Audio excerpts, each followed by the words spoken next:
আমি কখনো চাইছিলাম না।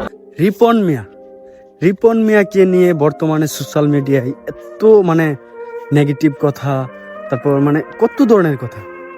সো আমি একটা কথাই বলতে চাই, দেখেন আমরা হলাম বাঙালি মানুষ, ঠিক আছে? তো আমরা যেটা যখন পাই তখন সেটাকে নিয়েই আমরা ব্যস্ত থাকি। আসল কথা হচ্ছে কি, এই যে কিছুদিন আগে রিপন মিয়াকে নিয়ে মানুষ এত গর্বিত ছিল, জাস্ট বলার মতো না। যেই দেখতো, যেই শুনতো, বলতো যে রিপন ভাইয়ের মতো মানুষই হয় না, রিপন ভাই এত ভালো।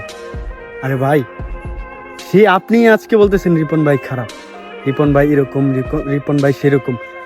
সো আমার কথা হচ্ছে কি, রিপন ভাই ভালো নাকি খারাপ সেটা আমিও জানি না। সো একজনের সম্পর্কে মিথ্যে কথা বলে সোশ্যাল মিডিয়াতে ভাইরাল হওয়া বা কারো সম্পর্কে মন্তব্য করে, ভাই এগুলা ছাড়েন। কারণ হচ্ছে একজনের লাইফে কি ঘটে সেই জানে যে কি ঘটে। সো আমার কথা হচ্ছে, কারো সম্পর্কে না জেনে আমরা কোনো কথা না বলি। আপনি দেখতেছেন রিপন মিয়া এরকম, আপনি রিপন মিয়া সম্পর্কে আরো জানেন, বুঝেন, তারপর রিপন মিয়াকে নিয়ে আপনি যা মন চায় তা বলেন। আপনি যা মন চায় এক কথা। তো অনেকে দেখতেছি রিপন মিয়াকে নিয়ে অনেক রোস্ট করতেছে, অনেক কথা বলতেছে। সো আমি একটু না বলে পারলাম না।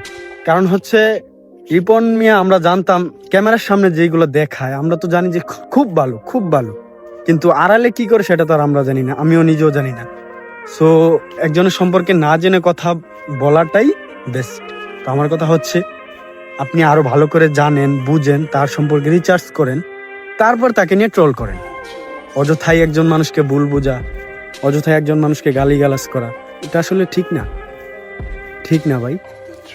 সো আমার কথায় যদি কারো খারাপ লেগে থাকে তো আমি সরি। সবাই আরো ভালোভাবে জানেন তার সম্পর্কে, তারপর তাকে নিয়ে কথা বলেন। হা, এটাই বাস্তব।